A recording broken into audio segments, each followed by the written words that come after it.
okay? You okay? You'll be okay. We're gonna be okay. We're gonna be okay. I promise. Okay, I promise.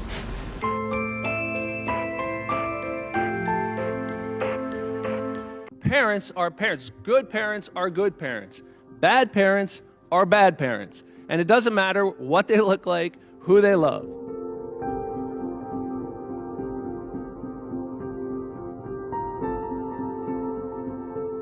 I've been with my husband for almost 28 years. We were allowed to get married just 5 years ago. And for 27 of those years, we've been raising children. We have 3 children. My oldest came to us when he was not quite 3 years old. He had been barely eating solid foods. He was sleeping in a drawer. He was living in squalor in one of the toughest neighborhoods in New York City. His parents were heroin addicts.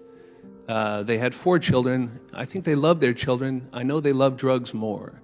And they were unable to take care of them. And we didn't set out to be parents. This wasn't about fulfilling some desire we had. It was because someone asked us if we could help, and we said we would. And soon after that, his mom OD'd, and there was no one to bury her, so we did. And his dad went to jail, and there was no one to take care of this little boy, so we did. And it was the greatest thing that ever happened to us. And you know, it was a few years later that an adoption agency called us from Texas, sir. And the reason they were calling us in New York was not because we were seeking to adopt. It was because they had learned in the 1990s that there were certain types of kids who were not going to be adopted, where the circumstances of their birth, through no fault of their own, obviously, was difficult or confronting for traditional adoptive parents, where there were issues of HIV or rape or incest, sometimes mixed with concerns about interracial adoption. And what these adoption agencies learned, to their credit, was that there were LGBT couples in cities like New York who would say yes to these children, not as an alternative to the straight couple that was going to raise them, as an alternative to never being adopted, because no one was going to adopt these kids. And it was that insight that LGBT couples were willing to cross lines of difference because they had experienced doing so in their own lives, that they had less preoccupation or hysteria with things like HIV, that they were more willing to adopt across lines of difference like race or religion, that there was an opportunity for kids that would not have a home to have a home. And so it is because of that that on January 10th, 2001, I learned of my oldest daughter, who had been born just 5 days earlier. We had no intention of adopting. That she had been born in Texas. So 13 days later, my partner and I were standing in front of a Texas judge at 8 o'clock in the morning before his docket started. And he said, "Are you fellas going to raise this child?" And we said, "Yes, sir." And he finalized the adoption on the spot. No rescission rights in the state of Texas. 13 days after that child was born, she was home in New York with 2 loving parents, and that child is 19 years old today and a freshman at John Jay College in New York. And she's a beautiful young woman. And she would not have had a mom and a dad. So you keep having them, and we'll keep raising them, is the way we felt about it. Did she deserve a mom and a dad? Yes, she did. But she also deserved people who loved her, who were going to raise her. And that is what is at stake today. Our 3rd child, the adoption agency, same one, 2 years later, came to us, same story, very similar. They sought out LGBTQ parents because they knew they would adopt when others wouldn't.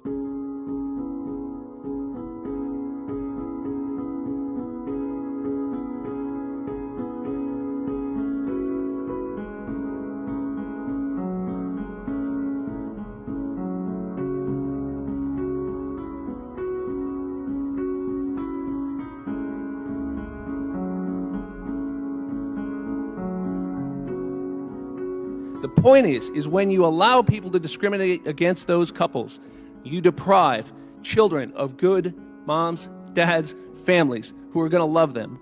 And when you dress it up as religious liberty, you simply sanction discrimination and deprive those children of a home that they deserve. And so we're here because the Trump administration, as we know, has green-lighted license to discriminate laws to allow federally funded organizations to discriminate against adoptive and foster parents who don't share the organization's religious beliefs. And that means also LGBTQ parents and people of other religions won't be able to adopt. And those kids are the ones that are going to lose. Hundreds of thousands of kids who need foster parents, who need adoptive parents. That is the collateral damage that will ensue if we allow these discriminatory practices to occur under the guise of religious freedom. You know, I would close by saying that LGBTQ people are also people of faith. One of the most frustrating misunderstandings is the notion that this is a disagreement between people of faith and people without faith. It is an act of faith to care and love for a child. And so it is because of our faith, not in spite of it, that we oppose these discriminatory measures. And we'll keep fighting these hateful rules down in Washington because every child deserves a home. Thank you.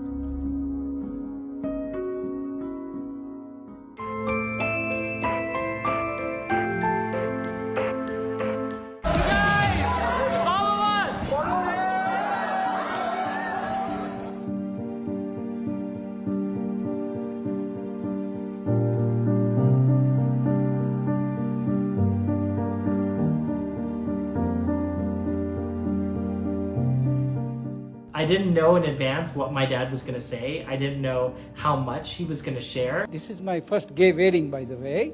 And for many of you, this might be your first gay wedding to attend. Back in 1997, I was one of the luckiest father around.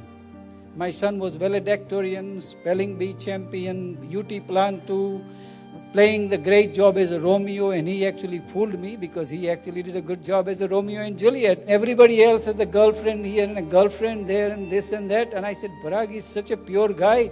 Man, I'm so lucky. On 27th March at 4:25 p.m. on that Friday night, Parag had a very small speech.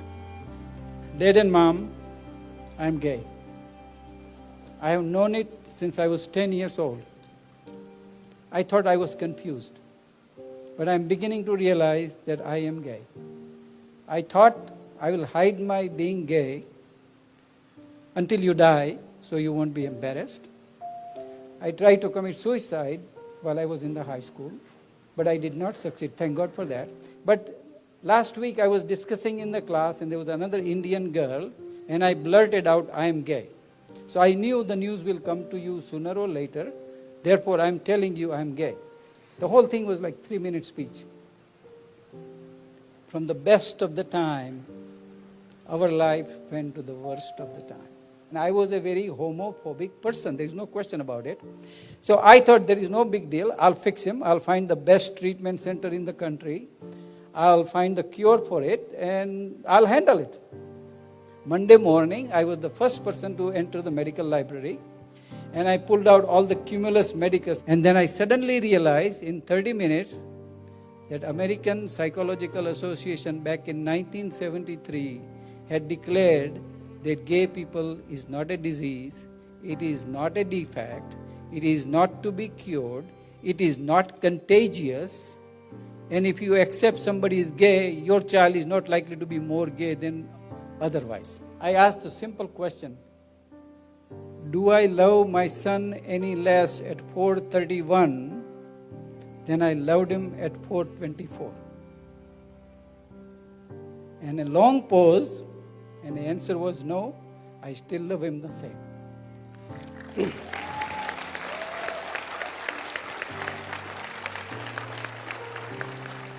So then I wrote a letter. And when I wrote a letter, this is what I did. I said, who will be the 50 people who have played the important role in Parag's life? Some of them were very conservative, and I knew that they will freak out when they heard it. So I kind of thought, okay, maybe 50% of the people would not talk to me.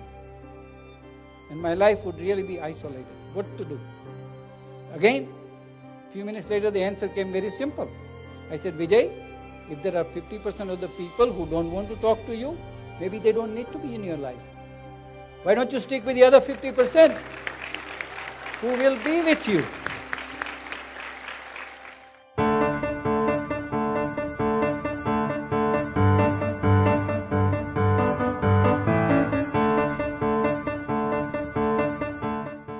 I remember the day that I met Vaibhav, although I don't remember it the way he does because I was dancing in the Pride Parade. It wasn't until a couple of days later when I got a poke on Facebook.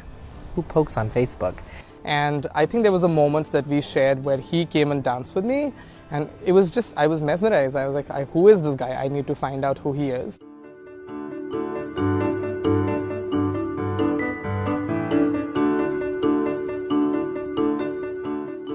Jainism is a very ancient religion from India. The roots of it are about 3,000 years old. It revolves around two main tenets. It's non-violence and truth. Jain weddings or Hindu weddings are similar, but not as similar. Like some of the rituals are different.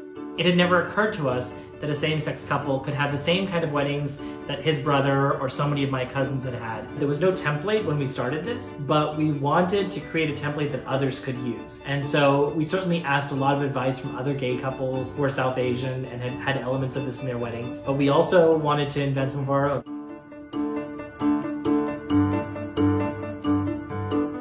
He basically sat down with us and he went through the entire script, the regular scripts that he follows, and I basically suggested gender-neutral rituals that we could do. Also, the idea of having two barats. So barat is when the groom enters, usually like in a car or on a horse, or in India on an elephant, and we came in on two horse carriages. Hopefully people will look at that and say, oh, that's how you do it. That's how that can be done. You can have two dole players, which are the drummers. You can have a DJ set up speakers on both sides.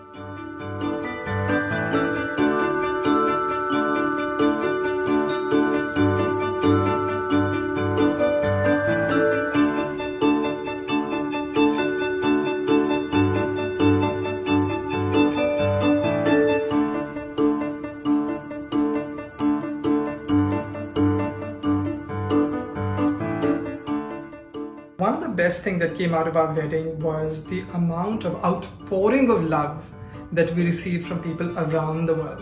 Two brown men getting married. You know, what did you do? How did you do it? Can you help me also? Can you help me come out to my family? What do I do? How do I find that life partner? Our stories matter. And that when we lead with love, I think the end decision is always the right one. And that was true for my dad. And that is certainly true for the two of us. I love you. I love you too.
Who are the parents? Yeah.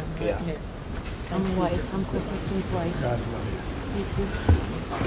I wanted to. This is Chris's I'm son. his son. Well, how are you? Good. Thank you for hugging me. You okay? You okay? You'll be okay. We're gonna be okay. We're gonna be okay. I promise. Okay, I promise.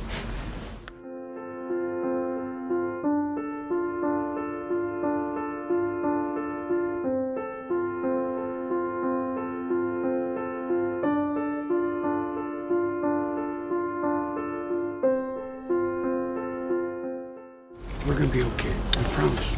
Okay, I promise.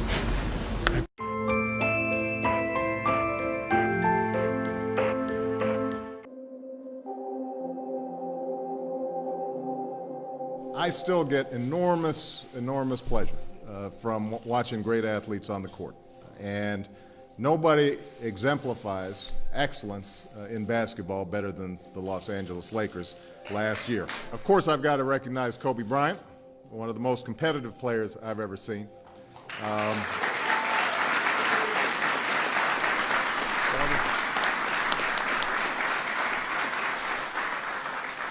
For being named Finals MVP last year, obviously already MVPs under his belt, the youngest player ever to reach 25,000 points in his career. And he's playing with a broken finger. Now, if I had a broken finger, I would have trouble getting out of bed. And he's still leading the team day in, day out. I get my official Lakers jersey here.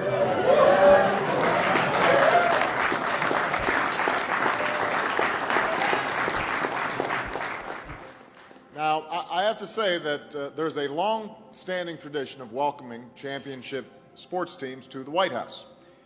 But here's the thing. These guys have been there so often. They were just there last year because they won the title, and Kobe and Derek have been there so many times now they could lead tours themselves. Same is true for Coach Jackson. So I thought we'd change things up a little bit. We teamed up with NBA Cares to come here to the Ark and spend a little time with the unbelievable young people who are here, as well as the terrific staff. And I was just walking around watching these players work with students, assembling care packages for our wounded warriors, putting together some toiletry kits for the homeless here in Washington, D.C., and trying to keep up with the kids on the Big Brain Academy Challenge, which I didn't even try because it was moving way too fast for me. I want to congratulate Kobe Bryant, the NBA Finals MVP for the second year in a row. Kobe was there when we organized a little pickup game for my 49th birthday. Pau Gasol and some other NBA players participated. Derek was there. Kobe was sidelined because he had just gotten some treatment on his knee. I was not yet sidelined with my busted lip. But nobody was taking it easy on me because Pau was on my team. So I kept on just passing to him.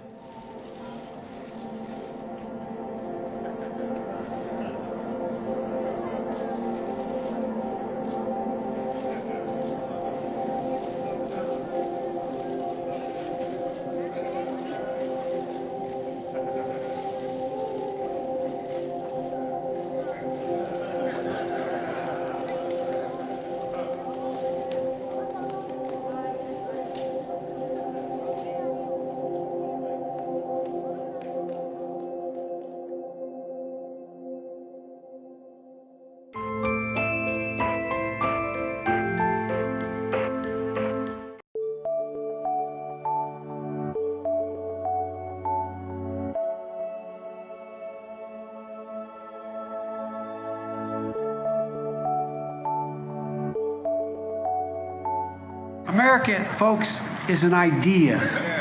America guarantees everyone, and I mean everyone, be treated with dignity. This nation needs to come together. It has to come together.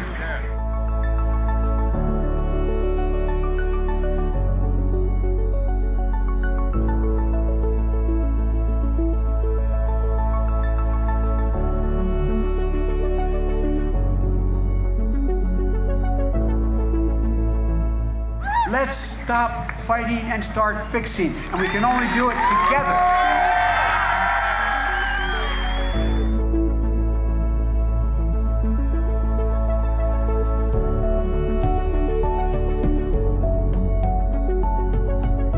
I'll have a great vice president at my side, Senator Kamala Harris.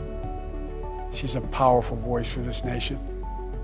Her story is the American story.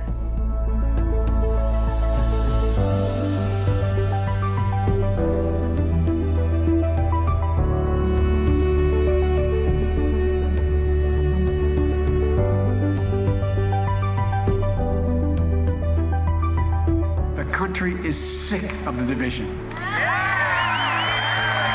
They're sick of the fighting. They're sick of the childish behavior. I represent all of you, whether you voted for me or against me, and I'm going to make sure that you're represented. I'm going to give you hope. We're going to move. We're going to choose science over fiction. We're going to choose hope over fear. We're going to choose to move forward because we have enormous opportunities to make things better.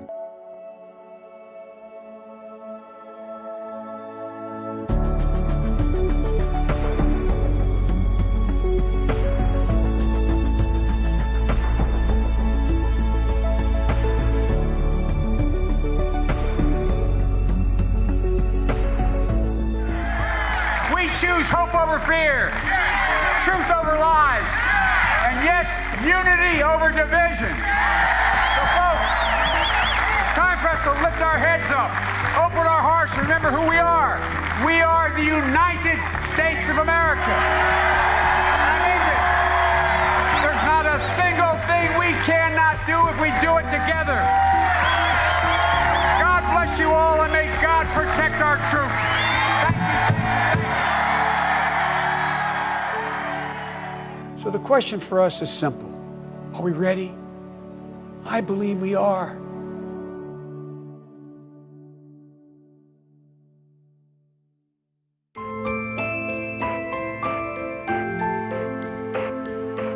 What's up, everybody? This is will.i.am. Me and the Black Eyed Peas recently collaborated with Jennifer Hudson to reimagine our song, Where's the Love? We revisited this song to give you a little bit of love and joy during these times, and most importantly, to remind you what's at stake this election year. We have been divided, and too many people have lost loved ones because of the way that our leadership has handled COVID-19. It's important to activate your power and go out there and vote. And when you go out there and vote, vote for love. And you know what that is. Good evening. Ella Baker, a giant of the civil rights movement, left us with this wisdom. Give people light, and they will find the way. Give people light. Those are words for our time. Just a week ago yesterday was the third anniversary of the events in Charlottesville. Close your eyes. Remember what you saw on television. Remember seeing those neo-Nazis. Remember seeing those Klansmen coming out of fields with lighted torches, veins bulging, spewing the same anti-Semitic bile heard across Europe in the 30s. Remember the violent clash that ensued between those spreading hate and those with the courage to stand against it. You remember what the president said when asked? He said there were, quote, very fine people on both sides. It was a wake-up call for us as a country. And for me, a call to action. People killing, people dying, children hurt and you hear them crying. Can you practice what you preach? And would you turn the other cheek? Father, Father, Father, help us. Send some guidance from above. These people got me questioning. Where is the love? What's wrong with the world, mama? People living like they ain't got no mamas. I think the whole world's addicted to the drama, only attracted to things that'll bring the trauma. Overseas, yeah, we trying to stop terrorism, but we still got terrorists here living in the USA, the KKK. I can't believe they still hating blacks today. Cause if you only have love for your own race, then you only leave space to discriminate. And to discriminate only generates hate. And when you hate, then you're bound to get irate. Yeah, madness is what you demonstrate. And that's exactly how hate works and operates. Man, you gotta have love if you set it straight. Take control of your mind and meditate. Let your soul gravitate to the love. People killing, people dying, children hurt and you hear them crying. Can you practice what you preach? And would you turn the other cheek? Father, Father, Father, help us. Send some guidance from above. These people got me questioning. Where is the love? The love.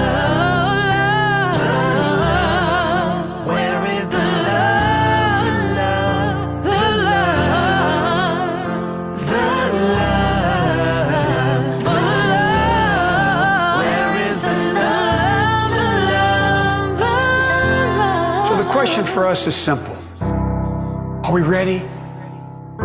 I believe we are. We must be. We can choose a path of becoming angrier, less hopeful, more divided, a path of shadow and suspicion, or we can choose a different path and together take this chance to heal, to reform, to unite, a path of hope and light. This is a life-changing election. This will determine what America is going to look like for a long, long time. Yes, it Character is on the ballot. Compassion is on the ballot. Decency, science, democracy. They're all on the ballot. Who we are as a nation, what we stand for, and most importantly, who we want to be, that's all on the ballot. And the choice could not be more clear.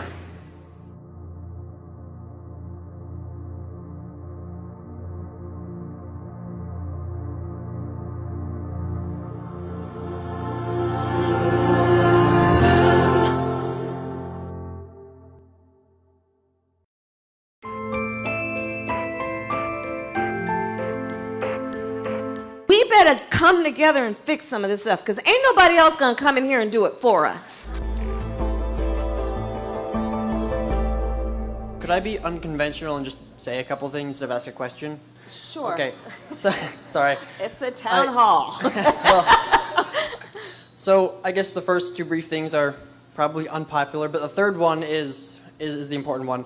First, and it's important to know, I do disagree with a lot of the things on your platform and others, and I am a Republican. However, the third and most important one, and the reason I'm saying this, is because I sincerely do appreciate your time and efforts coming here and sharing with us your opinions and things that you think. And also that when inevitably the campaign gets nasty, no matter who you're running against, not all of us believe that is the right way to go. Yeah. So thank you very much. I appreciate it sincerely, and God bless your evening. I want to thank you for being here. I want to thank you for having an open mind. Listen, part of the beauty of our democracy is that we debate, we discuss. We often will disagree, but we have the same motivation. I know you're here because you love our country, and I'm here for the same reason, and we may have other different ideas about how we go about expressing that love and strengthening our country, but I know we're on the same page in terms of where we're coming from. And I know that about you because you're here right now, and you had the courage to stand up and say what you said. And that means a lot to me. So thank you. Thank you. And on that point, I will say to you that I truly, truly believe that some of the biggest challenges that face our country are not just bipartisan, they're nonpartisan. Truly. Because look, even if November of 2016 had turned out differently, we would still be, right now, a nation in flux and a world in flux. Just think about it. Around the world, we have ascending and descending economies right now. Right? Population shifts in large part because of climate change. Right? We're in the midst of an industrial and digital revolution. There is so much happening. Globalization. There is so much change happening in our country and in the world right now. And it then presents a question. It presents a question, which is a very significant one, which is what as a nation will be our standing? What will be our definition? What will be our strength? What will be our significance? I strongly believe these questions are at play in this election. It is so much bigger than, you know, the guy who's in the White House right now, which may be the motivation for a lot of Democrats, but I'm going to tell you guys, I believe there is so much more at stake right now. And the question will be, are we going to hold on to our strength, but in a way that is respected and honored?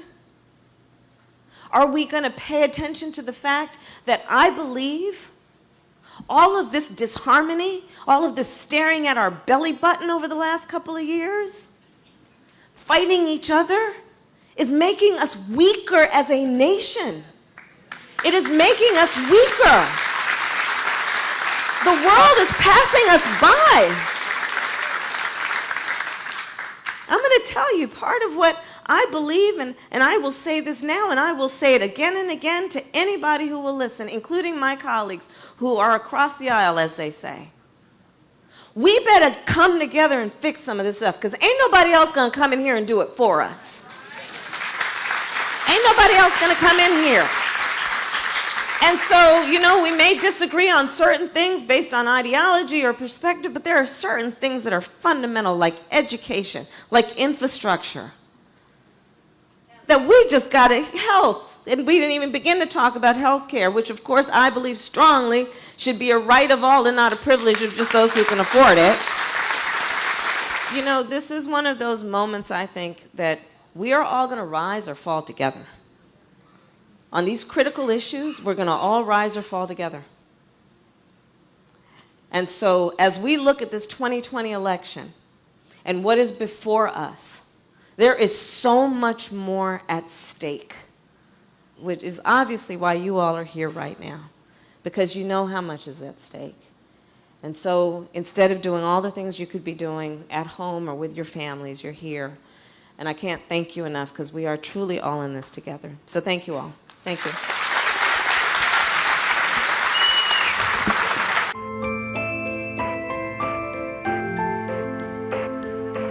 Everyone wants to take a picture with me.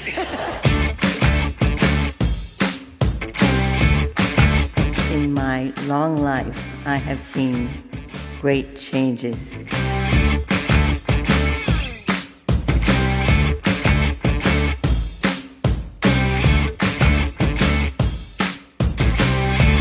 In the days when I went to law school, my entering class at Harvard was over 500 students, and only 9 were women. There was no anti-discrimination law, so employers were totally upfront in saying, we don't want any lady lawyers here. Sex, like race, has been made the basis for unjustified, or at least unproved assumptions concerning an individual's potential to perform or to contribute to society. These distinctions have a common effect. They help keep woman in her place, a place inferior to that occupied by men in our society. I did see myself as kind of a kindergarten teacher in those days, because the judges didn't think sex discrimination existed. Well, one of the things I tried to plant in their minds was, think about how you would like the world to be for your daughters and granddaughters.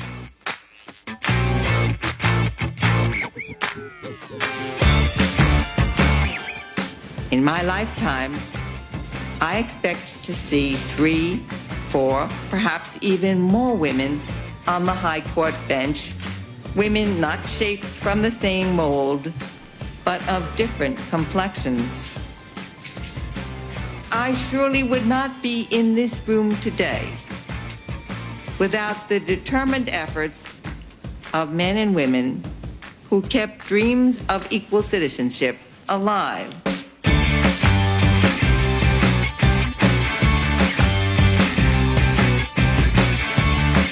I will announce a dissent from the bench if I think that the court not only got it wrong, but egregiously wrong.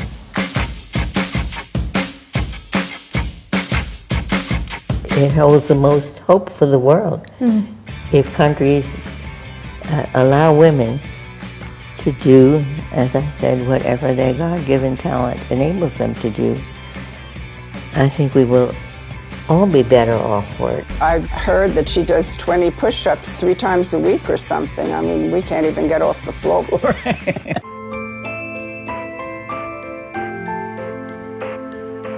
Hey everyone. You're saying Happy Loving Day. I thought you were saying Happy Loving Day. I'm saying hey everyone. Happy Loving Day! Happy Loving Day! Hi everyone. Hey everyone. Happy Loving Day. Happy Loving Day. Thanks to all of our friends who joined us in helping celebrate. Loving Day is really just about the freedom to love who I choose. I was able to benefit from the fact that I grew up in a family where our skin didn't match, so when the love of my life walked in the room, I didn't hesitate. We are so grateful for all of the love and support of everyone in our tribe, for the love and support that you have shown our family through the years. A lovely day. Today, so grateful for the folks who've been fighting for progress for decades, centuries. You know, Rosa Parks first refused to give up her seat in 1955, and Ruby Bridges went to a new school just in 1960, or Shirley Chisholm became the first black woman in Congress in 1968, and obviously the landmark case that was the Lovings in 1967, and that was all in our parents' lifetimes. The United States Supreme Court handed down a decision. This landmark case was what made it possible for us to be us. Richard and Mildred Loving have won the right to be man and wife, father and mother in the state of Virginia.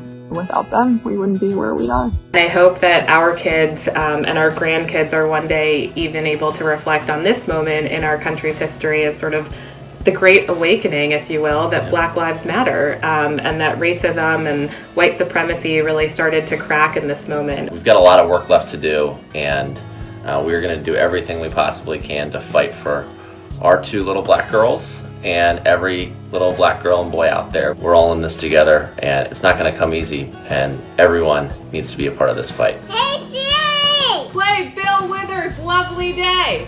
Now playing Lovely Day by Bill Withers.